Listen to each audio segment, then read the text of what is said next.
2023తో పోలిస్తే 2024 Q4లో 17% real estate market పెరిగిందంటోంది CREDAI Hyderabad. Real estate consultancy సంస్థ CRE మ్యాట్రిక్స్ సంస్థతో కలిసి హైదరాబాద్ మార్కెట్కు సంబంధించిన రిపోర్ట్ని ఆవిష్కరించారు క్రెడాయ్ ప్రతినిధులు. నార్త్ వెస్ట్ సైడ్లో 20% రిజిస్ట్రేషన్స్ పెరిగాయన్నారు. హైడ్రా వల్ల మార్కెట్ కొద్దిగా తగ్గిన ధరలు మాత్రం ఎక్కడా తగ్గలేదన్నారు. రియల్ ఎస్టేట్ పడిపోయిందని వస్తున్న మాటల్లో వాస్తవం లేదన్నారు. ఎందుకు అమ్ముడు పోతలేవు? గవర్నమెంట్ తప్పు ఉందా? మా తప్పు ఉందా? సేల్స్ లేవు, ఇవి లేవు అంటే they are lot of factors. మీరు ఎక్కడ కడుతున్నారు, మీ సైజ్ ఎంత, అక్కడ మార్కెట్ డిమాండ్ ఏముంది, లాట్ ఆఫ్ ఫ్యాక్టర్స్. ఉట్టిగా సేల్స్ అవ్వట్లేదు అని మనం ఈజీగా ఎవరైనా బ్లేమ్ చేయొచ్చు. సో బ్లేమింగ్, నేను బాగుంది అని నా సొంత నెంబర్స్ చెప్పట్లేదు.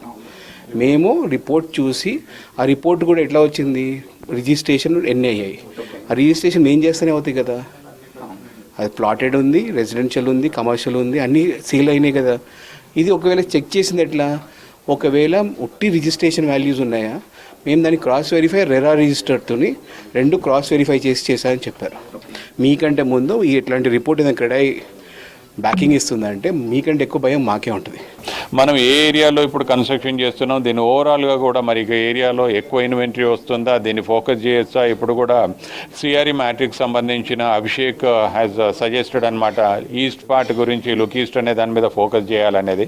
అంటే ఈ రిపోర్ట్ ఒకటి మనకి ఓవరాల్గా మార్కెట్కి, గవర్నమెంట్కి కూడా మా రియల్ ఎస్టేట్కి సంబంధించినంత వరకు ట్రాన్సాక్షన్స్ ఎలా అవుతున్నాయి, ఎక్కడ ఎటువంటి ఒడిదుడుకులు ఉన్నాయి, దీంట్లో ఎవ్రీథింగ్ పాజిటివ్ అనేది కాదు, రియలిస్టిక్ రిపోర్ట్ అనమాట. దీంట్లో సంబంధించినంత వరకు సేల్స్ కూడా కొంత గడిచిన సంవత్సరం లోపల కొంత తక్కువ కనబడుతున్నాయి ఫిగర్స్ అంతా కూడా.